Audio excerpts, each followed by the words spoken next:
Nos atiende el director del Departamento de Prosperidad Social, Gustavo Bolívar, en la W. Don Gustavo, buenos días. Julio, muy buenos días. Un saludo a tus compañeros y compañeras y a los oyentes. Mire, don Gustavo, usted conoce los Estados Unidos mejor que muchos de sus compañeros. Y eso allá la vaina es en serio. Entonces, las sensibilidades que despiertan cualquier cosa que se haga, hay que medir las consecuencias. El presidente de la República tenía todo el derecho de criticar la manera como llegan unos colombianos deportados al país, ni más faltaba. Pero a las 3 de la mañana no los puede aplaudir, invitarnos a irlos a recibir al aeropuerto.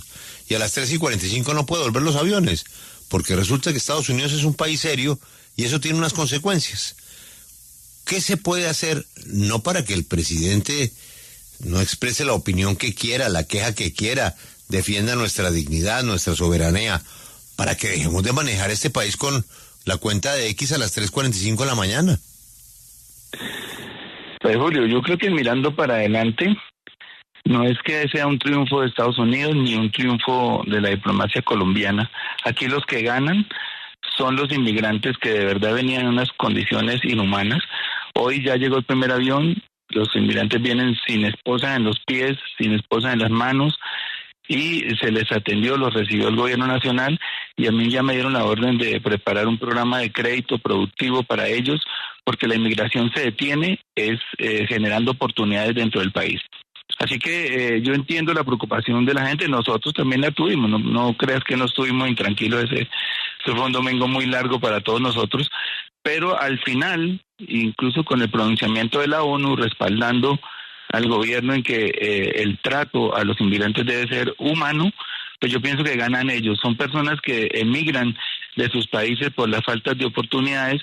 A veces la gente no lo sabe, pero tienen que atravesar 7, 8 países. Cuando se meten por el Darién, tienen que atravesar Panamá, Costa Rica, Nicaragua, Salvador, México, y llegar después de meses con niños a la frontera, cruzarla y ahora los devuelven.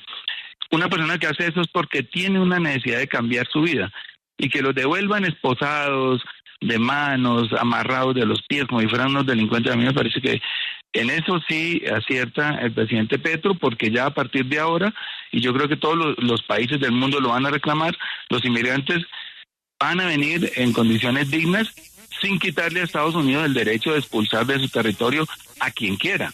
Ellos son dueños de su país, y ellos tienen derecho a expulsar a cualquier persona que quieran, pero nosotros lo que dijimos es en condiciones dignas.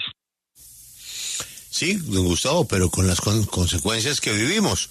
Una amenaza comercial que quién sabe qué daño habría causado. Hoy estamos viviendo el tema de las visas.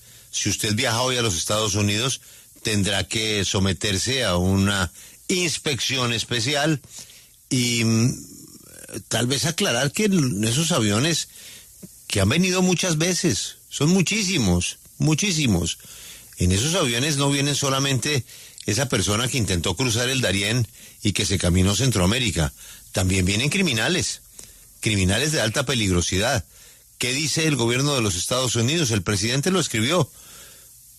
Un avión con 100 personas que no vengan protegidas, se pueden tomar el avión. Pero bueno, si Colombia quiere correr el riesgo, que lo quiera Colombia. Y si lo quiere pagar, pues que lo pague Colombia. Imagínese usted. Pero Julio, señor, hay que hacer una aclaración. El número de criminales, que sí los hay, es marginal con respecto al grueso del número de connacionales que vienen deportados. Hay unos que otros que sí, está bien. Yo acepto eso y todos los aceptamos. Y también la seguridad dentro del avión la maneja cada país. Lo que dice el presidente, no pueden llegar al territorio esposados. Yo creo que un video que se proyectó, creo que fue un canal de televisión, sobre cómo llegaban los deportados a Brasil, fue lo que detonó el asunto. Yo creo que un presidente no sabe esa minucia.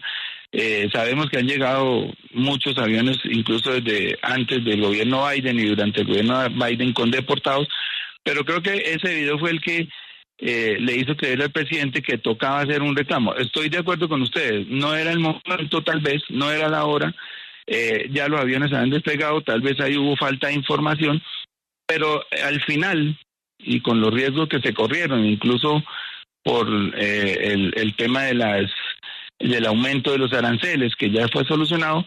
Al final, digamos que hubo un gana y gana, porque en este momento ya van a empezar a llegar los deportados sin esas condiciones infrahumanas en que estaban siendo deportados. Dice que sí, que usted acepta que algunos de estos ilegales, de personas indocumentadas, son criminales. Pero le hago una pregunta, ¿cómo ustedes tienen certeza absoluta de quiénes son? O sea, usted, ¿cómo va a arriesgar a un grupo de personas o a todo el que esté en el avión por no ponerle esposas a una persona? ¿Qué tal que en ese grupo haya una persona que sí haya sido criminal? ¿No le parece a usted que es un riesgo innecesario, más allá de la incomodidad que puede ser estar esposado? Usted acaba de narrar, pues trágicamente, porque yo no creo que nadie querrá hacer esa travesía para llegar a un país. Pero después de esa travesía, ¿qué tan grave es estar esposado para formar tremendo revolú? Porque la caracterización de los inmigrantes se le tiene que entregar a Inmigración Colombia. Ellos tienen que decir quiénes vienen y por qué, porque el tema es que en esas redadas cae de todo, pero más caen trabajadores, más caen personas que han ido a trabajar, a buscar suerte para enviar a su país de origen una remesa para cambiar su suerte, digamos.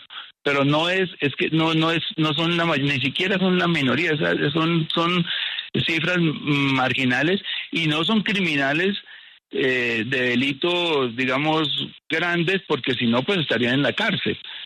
Ya cuando venga una remesa de deportados, de personas que estén pagando condena en los Estados Unidos por diferentes crímenes, pues ahí ya cambia, pero la mayoría son de delitos menores. Cuando hay un criminal que ha cometido delitos grandes, digámoslos, no sé cómo clasificarlos, pues ahí sí ya, pues obviamente se justifica que tenga con todas las medidas de seguridad, pero lo que le digo, la mayoría son personas que han ido a trabajar a los Estados Unidos. Y mira, yo les voy a poner varios ejemplos, porque como dice Julio, pues no, yo he vivido en Estados Unidos hace muy poco. Fui a un restaurante en Miami que es un restaurante grande, en Brickell, muy grande, puede tener cerca de 150 mesas, y entramos a pedir una mesa y nos dijeron no hay mesa. Y yo estaba viendo todas las mesas desocupadas, les dije, pero están las desocupadas las mesas. Digo, sí, pero es que no tenemos meseros. Y eso va a ser, eso es lo que le va a pasar a Estados Unidos. ¿Quién va? Lo dijo Julio también, porque lo escuché hace poco. ¿Quién va a reconstruir las 15,000 casas que destruyeron los incendios en Los Ángeles? Esta gente vaya a trabajar por ese país. Miren, en Miami usted encuentra hoy facilito 80 grúas construyendo edificios, porque es un boom que hay de la construcción. ¿Usted cree que un gringo se va a pegar ladrillo con el pañete y se va a lavar baños, se va a trabajar de mesero, etcétera? Eso es lo que van a hacer los latinos allá, a trabajar en su mayoría. Entonces no podemos estigmatizarlos por 10, por 20, por 100 criminales de que la gente va a delinquir a los Estados Unidos. Julio lo sabe, allá van mexicanos, nicaragüenses, hondureños, colombianos, venezolanos, y yo a todos los veo trabajando, ni siquiera de lunes a viernes, de domingo a domingo. Allá hay que trabajar 2, 3 veces, tener 2, 3 trabajos para poder configurar un dinero para mandar a sus países de origen, para sostenerse allá, que tiene un nivel de vida carísimo. Así que yo no creo que podamos seguir estigmatizando la inmigración con el derecho que tienen los Estados Unidos de deportarlos, pero eso también les va a generar a ellos muy pronto un hueco en la economía, sobre todo en la economía del turismo muy grande y en de la construcción. Sí, director, y hablando justamente, ya que usted lo trae a colación, el tema de la economía, y hablemos aquí de costos en medio de esta austeridad que está viviendo el país. A mí aún no me queda claro, y es cómo se va a garantizar o se va a seguir garantizando que el migrante no llegue esposado y demás.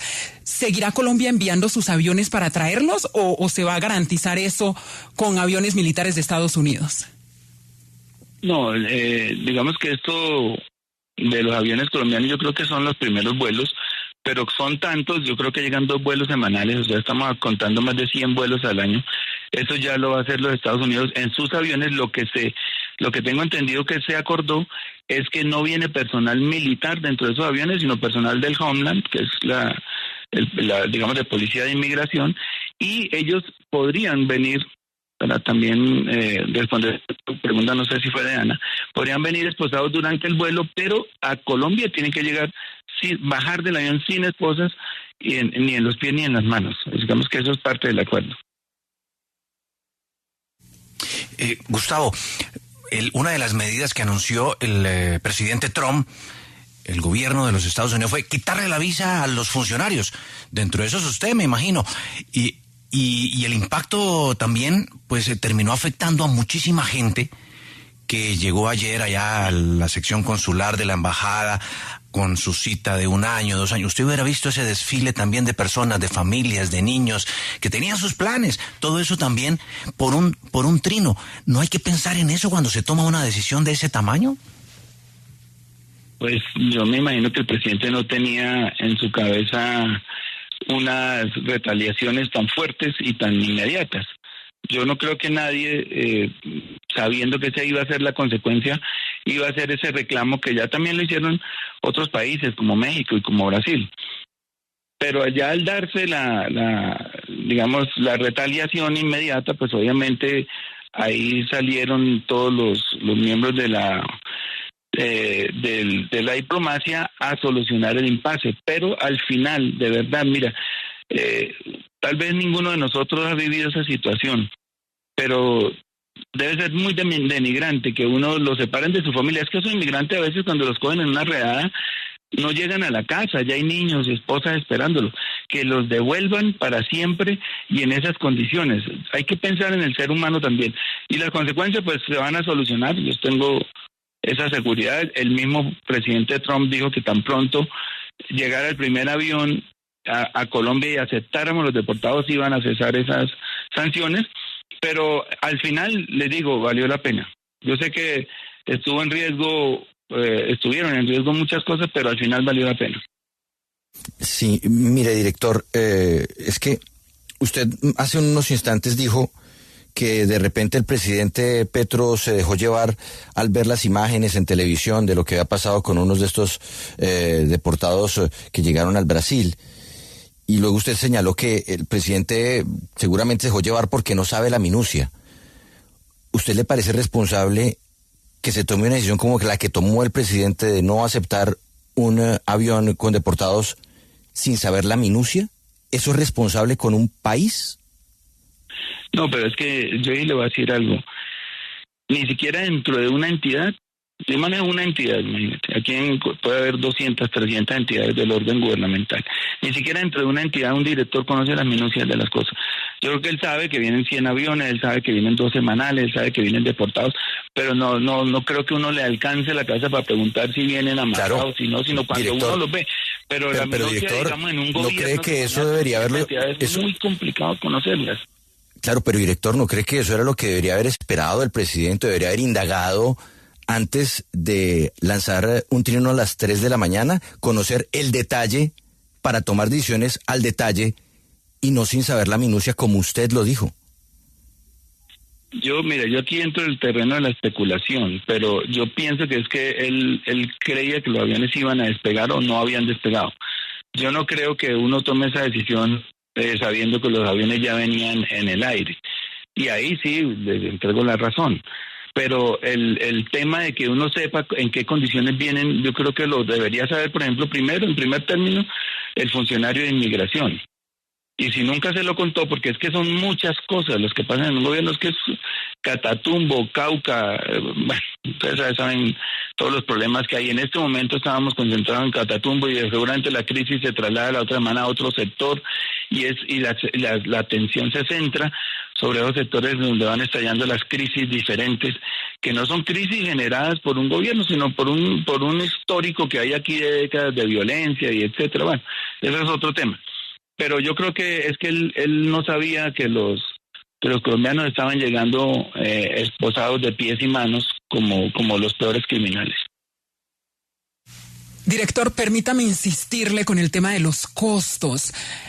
¿Cuánto le está costando a Colombia estos vuelos que se están realizando para traer a estas personas, a los migrantes?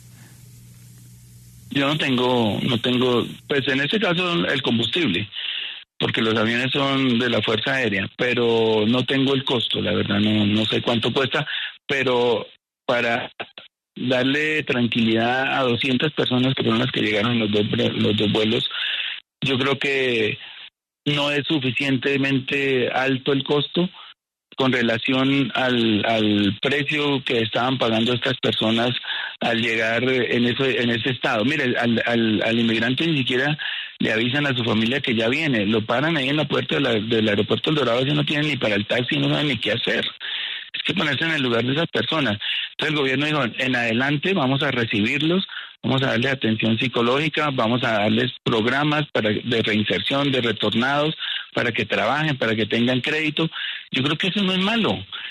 Alguno de nosotros alguna vez pudo haber sido objeto de esta situación tan terrible.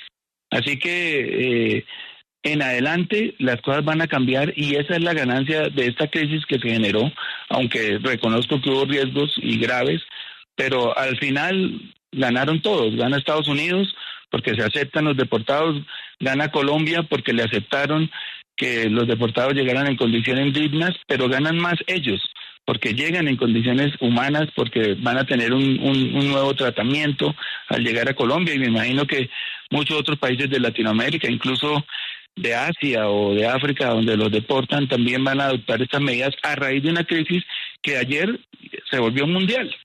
Aquí no lo han reconocido los medios, pero el mundo en general reconoce la valentía del presidente Petro de haberse parado en la raya de que los deportados tienen que transportarse en condiciones humanas. Eso lo están registrando medios de todo el mundo. Yo he estado haciendo un scouting de esos medios, pero son cientos de medios en el mundo entero. Y eso repercutió para que los inmigrantes, que es que el drama no es solamente en América, pues ustedes lo saben, el inmigrante africano hacia Europa, las condiciones en que viajan. Así que esto es un triunfo de la humanidad, de la humanización del transporte de los inmigrantes. Bueno, eso todo lo que usted está diciendo tiene su doble lectura, pero mire, don Gustavo, ganó Estados Unidos también porque se ahorró ocho vuelos mensuales y su costo, ¿no? Porque ahora Colombia se encargará de los vuelos. Pero seamos claros en una cosa, en el avión los presos vienen esposados, les quitan las esposas cuando abren la puerta del avión, ¿estamos claros? En los aviones que transporte Estados Unidos sí, en los que transporte Colombia no. ¿Está seguro que los de Colombia no vienen esposados? ¿Por razones de seguridad y sobre todo por protocolos internacionales?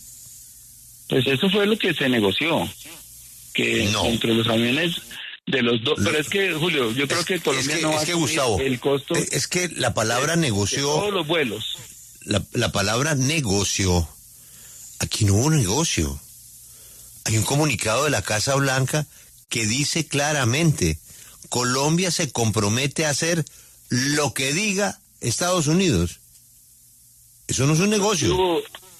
No, claro, porque es que se habló durante horas, más de 10 horas hablando de los funcionarios de la Casa Blanca con los funcionarios de Colombia. Pero ¿quiénes les pasaron al teléfono al final? Un minuto, pero lo único que reconoció Estados Unidos es que los inmigrantes no pueden llegar al suelo colombiano esposados ni amarrados de pies y manos. Eso es un reconocimiento. Y después retiró las sanciones que había anunciado. Apenas se abre la puerta, los señores les quitan las esposas. En el vuelo vienen esposados. Eso fue, a lo mejor, el logro al que usted hace referencia. Pero que este fue un triunfo de Colombia, don Gustavo Bolívar. Permítame, le leo dos cositas. Ana, escojamos New York Times o CNN. Mire, si usted va a la página principal de CNN, en este momento dice, los líderes de América Latina están aprendiendo cómo lidiar con Trump. El presidente de Colombia demostró cómo no se debe hacer. y pues ahí esto es uno de los múltiples. En el New York Times narran cómo fue cómo ocurrieron todos los hechos ese día, y la parte que sigue llamando la atención es que el tema de estar esposado, cuando se montan en el avión en Estados Unidos, se montan esposados. Yo creo que eso no ha cambiado, no sé si esa es la negociación a la que llegan. Ellos mandan en Estados Unidos, nosotros no podemos decirles cómo tienen que eso no cambió en Estados Unidos, eso es un problema de ellos, pero sí les podemos decir cómo se tratan en Colombia. Sí, y pero México también puede decir lo mismo, y Brasil también claro, puede decir pero por ejemplo, se montan, si van en vuelo de Colombia, usted ahí tiene razón, se montan esposados y ustedes deciden qué hacen con ellos, pero si vuelven a llegar en vuelos estadounidenses, se montan esposados y se pasan todo el trayecto esposado. Es decir, mañana, porque Colombia no tiene cómo manejar esa operación aérea para traer deportados de los Estados Unidos 4 veces al mes. Lo de ahorita es una cosa simbólica entre hoy y mañana. Pero, don Gustavo, cuando vuelven al avión de los Estados Unidos, vuelven esposados. Entonces, ¿cuál es el triunfo? El triunfo es que a Colombia del avión no descienden esposados. Es que es un trato humillante, y además les toman fotografías, hacen videos. No es un trato humano. Así sea por 5 metros, es un triunfo de la humanidad, del trato humano. Así sean los 50 metros que recorren del avión a la puerta. Bien, aquí a Colombia es lo que exigimos y lo están exigiendo todos los países. Llegan totalmente libres y sin esposa en las manos y en los pies. Ese es el triunfo. No sé si para muchos sea un triunfo pírrico, pero para quienes creemos que la humanidad se debe respetar es un triunfo grande, Julio, en serio. Y lo van a replicar en todo el mundo. Pues lo están pensando en este momento las personas que están llegando a los Estados Unidos, que les cambiaron sus condiciones de ingreso a los Estados Unidos, Gustavo. Ahora las cosas son distintas. Antes la entrada era mucho más sencilla. La amenaza sobre las visas ahí sigue vigente, y la discusión de lo que puede llegar a ser el presidente de los Estados Unidos con la economía colombiana es bastante grave. Y mire ya, la embajada de los Estados Unidos sacó a un embajador que tenía una muy buena relación con Colombia, y a otros 2 altos funcionarios. También han sacado 2 funcionarios del Banco Mundial. Pero, don Gustavo, hay un tema que es interesante hablarlo, porque este problema se le salió de las manos al gobierno. Una canciller que acababa de llegar a su cargo, o estaba por llegar a su cargo, un canciller que estaba saliendo y que ni más faltaba, estuvo muy molesto por el manejo que le dio el presidente a esta situación. Ese canciller sigue ayudando y es tal vez nuestro funcionario con mejores conexiones en Estados Unidos. Laura Sarabia hasta ahora está llegando, logró una reunión con el senador Bernie Moreno, que ya Bernie Moreno no quiere volver a saber de Colombia nada en los términos que se habían logrado. Ese señor vuelve a la línea dura de Marco Rubio. Entraron los presidentes. ¿Usted me podría indicar cuál fue el papel de Álvaro Uribe en la crisis del domingo? No, la desconozco. Yo desconozco ese papel de Álvaro Uribe. Los expresidentes aparecieron. Sí sé que hubo, digamos, intercambio de comunicados, pero no tengo la minucia, no puedo hablar de eso en este momento. Gustavo, anoche la periodista Paula Bolívar en el programa W Sin Carrita hizo una muy grave denuncia que muestra un grado de cierta hipocresía en esto de darles buen tratamiento a los colombianos deportados. Justamente es angustioso el llamado que hacen empleados del consulado colombiano en Los Ángeles, en California, buena parte de la zona donde está grave la situación de los migrantes, colombianos reclamando atención con urgencia. No dan abasto los empleados, solo 4 para una inmensa cantidad de denuncias y de ayuda que están pidiendo los colombianos que están allá en los Estados Unidos y a los que el gobierno colombiano no los ha podido ayudar porque no hay recursos, no hay condiciones. ¿Qué responder a eso? Bueno, ayer se presentó el decreto de aplazamiento y la realidad de las finanzas de Colombia hoy es que a todos los organismos, a todas las entidades, ministerios, nos han recortado de a poco y a eso no escapó tampoco el Ministerio de Relaciones Exteriores. Yo conozco incluso el drama de Los Ángeles porque una persona muy allegada estuvo pidiendo citas ahí durante varios días y eso es por falta de personal, pero eso es una situación que recibimos así, no se agudizó durante este gobierno, y es que en muchos consulados donde hay alto tráfico, especialmente en Estados Unidos, en España, en los países donde más intercambios tenemos, hay falta de personal. Pero nosotros tenemos que primero arreglar la casa, arreglar las finanzas para poder solucionar los problemas. Todo eso se soluciona es con dinero. Y en este momento, como lo dice el decreto de aplazamiento, pues nos faltan 12 billones de pesos y nos toca, digamos, si ustedes miran el decreto de aplazamiento, estuvieron esculcando hasta 5.000 millones por acá, 3.000 por acá.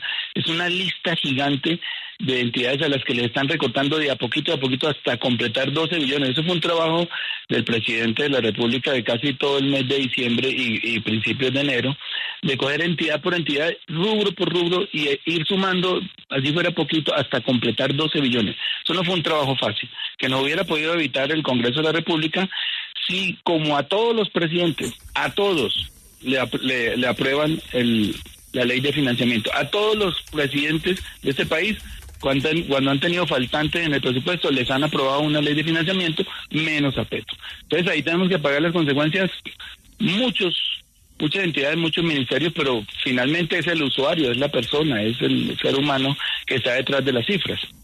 Uh-huh. Sí, director Gustavo Bolívar, llama la atención, y volviendo al tema de las deportaciones desde los Estados Unidos, que no ha habido una expresión de gran indignación o sobre todo de muestra de dignidad para los colombianos cuando los deportados desde México, que llegan, eso sí, en muchas ocasiones con los tiquetes de regreso pagados, con planes turísticos, y los terminan metiendo un cuartico y los encierran en unas pequeñas celdas donde pueden durar 24 horas o más antes de volverlos a Colombia. De eso sí no ha habido grandes pronunciamientos del gobierno, ni ejercicios que demuestren la búsqueda de dignidad de los colombianos, ¿o me equivoco? No, sí se han hecho protestas y muchas protestas diplomáticas contra el gobierno de México, sobre todo por los inmigrantes que van a la ciudad de Cancún, pero hartas, te lo puedo asegurar, y seguimos indignados con ese trato, pero es que fíjese que es distinto. Allá lo que hacen es no recibirlos, o sea, llega un turista y a juicio, digamos, a priori del funcionario que está haciendo la entrevista, dicen no lo admito, pero es distinto a lo que estaba pasando. Digamos que son dos casos distintos, pero que sí merecen ambos protestas.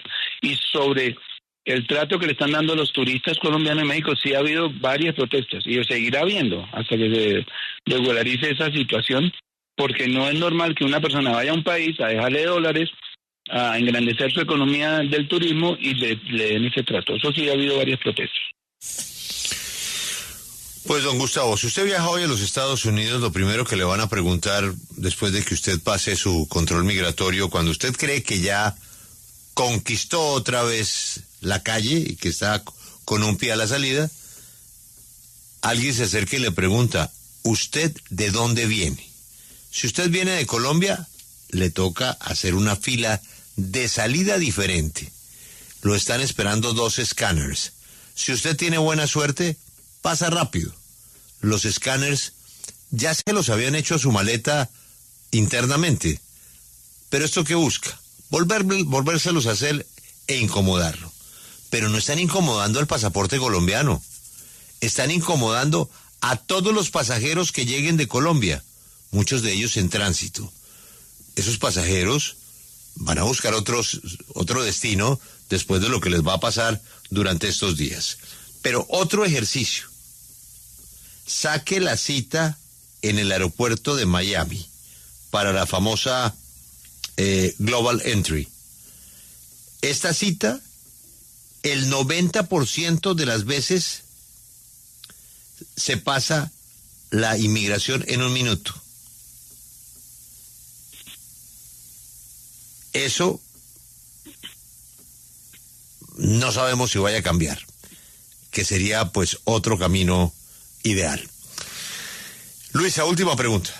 Pues Julio, el director mencionaba ese decreto de aplazamiento donde muchas entidades se vieron muy afectadas, pero llama mucho la atención un rubro que se tocó y es al presupuesto de Colpensiones y que le afecta directamente a las personas más vulnerables y por lo cual trabaja con quien estamos hablando, Gustavo Bolívar, en Prosperidad Social. 2.7 billones de pesos menos para Colpensiones que ya no se van a tener y pues queremos saber por qué se toma esta decisión, si va a afectar a las personas por las cuales el gobierno ha luchado, que son los más vulnerables. Bueno, mira, yo de esto puedo hablar porque estuve en ese ejercicio de final de año en Cartagena con el presidente. Lo que se hacía en ese momento es llamar a cada uno de los ministros y a cada uno de los directores de entidades para preguntarles qué sobrantes tenían de sus recursos. Y esto lo pueden preguntar también al director de Colpensiones, al doctor Jaime Duzán. Él mismo dijo, de este año hubo 2 billones de pesos que no se van a ejecutar, no por falta de ejecución, sino porque, digamos, ellos hacen unos presupuestos a comienzos de año, pero parece que el traslado de personas de los fondos privados, el traslado voluntario de los fondos privados a Colpensiones ha sido masivo. La gente se ha dado cuenta que en los fondos privados difícilmente se puede pensionar. Entonces ha habido mucho traslado de personas de los fondos privados a Colpensiones y eso ha hecho que las finanzas de Colpensiones pues tengan una alza. Se ha recaudado más dinero en Colpensiones de lo que él mismo creía. Entonces por eso gran parte de ese rubro de 12 billones sale de ese, digamos, superávit que tiene Colpensiones, gracias a que la gente se ha ido pasando a Colpensiones, pero eso fue por eso, no es que le estemos recortando a las pensiones, al contrario. A mí en Prosperidad Social me recortaron 5 billones, pero el presupuesto de los adultos mayores aumentó. Para este año, cuando entra en vigencia, a partir de julio, la reforma pensional, ya no vamos a pagarle a 1.700.000 viejos y viejas como se les paga hoy, sino a casi 3 millones, y ya no 80.000, sino 230.000 pesos. Ese rubro aumentó, así que no es cierto pues de que estemos afectando los traslados de dinero y las transferencias al adulto mayor. Don Gustavo Bolívar, gracias por atendernos. Ojalá que superemos muy pronto pues ¿Me deja hacer una aclaración, algo que le escuché a Juan Diego ahorita? Adelante. Sí, es que escuchándolo en una entrevista anterior, él decía que ¿dónde está la plata del metro? Que si eso fue hace 2 años. Es para explicarle un poquito a ustedes y a los oyentes cómo funciona eso. Cuando uno hace vigencias futuras, por ejemplo, ya están hablando de vigencias futuras de la línea 3 del metro, que ni siquiera tiene un trazado, no tiene un estudio. Cuando uno hace vigencia futura, y eso es lo que hacen todos los gobiernos, y no voy a criticarlo porque nosotros también vamos a dejar vigencia futura. La diferencia es que nosotros no las vamos a dejar solo para transporte, como se dejaron en gobiernos anteriores. Ahí nosotros estamos pagando, cada gobierno paga anualmente un rubro en vigencia futura. A nosotros nos toca pagar 18 billones, de 18 a 20 billones anuales en vigencia futuras que nos dejó Pastrana, Santos, Uribe o Duque. Esas vigencias futuras del metro, cuando una persona, por ejemplo, sale a entregarle un cheque voy a poner el caso, el cheque que le entregaron a Petro del metro de Bogotá de 9.6 billones, no es que el gobierno esté sacando 9.6 billones y se lo esté entregando al gobierno de ese momento, sino es un COMPES, o sea, 0 pesos. Pero queda un compromiso para que ese país los pague a lo largo del tiempo según lo haya establecido ese COMPES. Entonces el metro es una vigencia futura, no quiere decir, Juan Diego, que hace 2 años el presidente Duque le entregó la plata a Galán o en ese momento a Peñalosa y que nosotros nos lo gastamos. No existe, esa plata no existe. Entonces, como bien lo dijo el doctor Casas, no hay caja, es decir, hay una promesa de que cada año se va a pagar tanto y así se construyen las 4G, las 5G, los Transmilenios o en este caso el metro, sino que son cheques en blanco, sin fondos, que los gobiernos de turno tienen que hacer efectivos o capitalizar. En ese momento a nosotros nos entregaron unas vigencias futuras del metro y otras más, como les digo, estamos pagando más de 18 billones anuales en vigencias, pero sin plata. Y entonces, como no hay la plata este año, porque está desfinanciado el presupuesto, pues por eso es que se aplazan esos 700.000 millones del metro de Bogotá. No quiere decir que es que no los vamos a pagar, sino que cuando se subsanen esas deficiencias, pues hay que pagarlos. Eso es un compromiso, eso sí, el COMPES hay que cumplirlo, pero en este momento lo que se está es aplazando, no quiere decir que no se vaya a pagar. Era una aclaración que quería hacerles. Don Gustavo, muchas gracias, muy amable, y ojalá que superemos este impasse. Sí, señor, muchísimas gracias, Julio, a todos los oyentes. Un abrazo.